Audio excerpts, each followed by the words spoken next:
পাখির নাম ঘুঘু,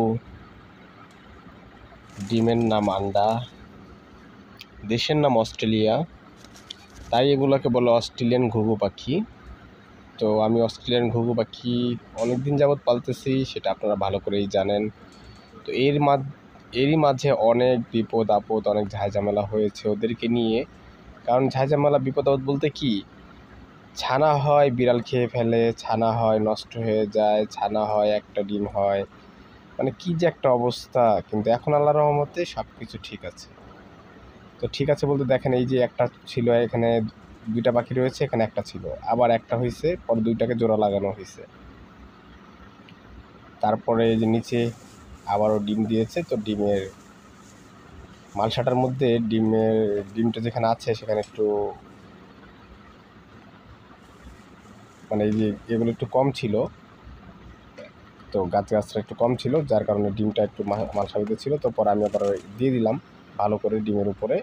তো তারপরে ডিমটাকে একটু হাত দিয়ে উঠিয়ে দিছিলাম, যার কারণে ডিমটা যেন আবার না ঢেকে যায়, ওরা যেন না খোঁজাখুঁজি করে। তো আলহামদুলিল্লাহ এখন সব কিছু ঠিকঠাক আছে। পানি দিয়ে দিলাম, ওদেরকেও ওদের জায়গাগুলো ঠিক করে দিলাম।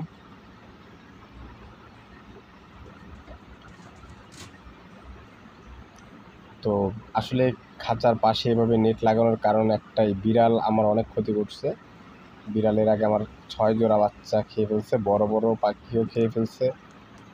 তো সেটা বলে তো আর আসবে না। যাই হোক, এখন আল্লাহর রহমতে আপনাদের সবার দোয়ায় এখন আবার ওরা ঠিকঠাকভাবেই আছে। তো দেখতে পাচ্ছেন বাচ্চাগুলো প্রতিনিয়ত বড় হচ্ছে।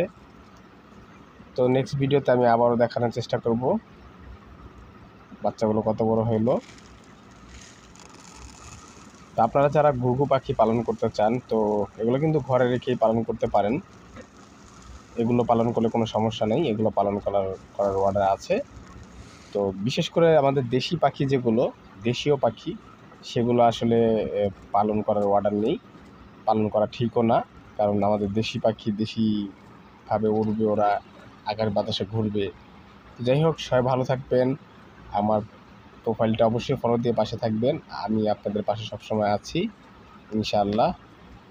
আজকের মতো এই পর্যন্তই। আল্লাহ হাফেজ।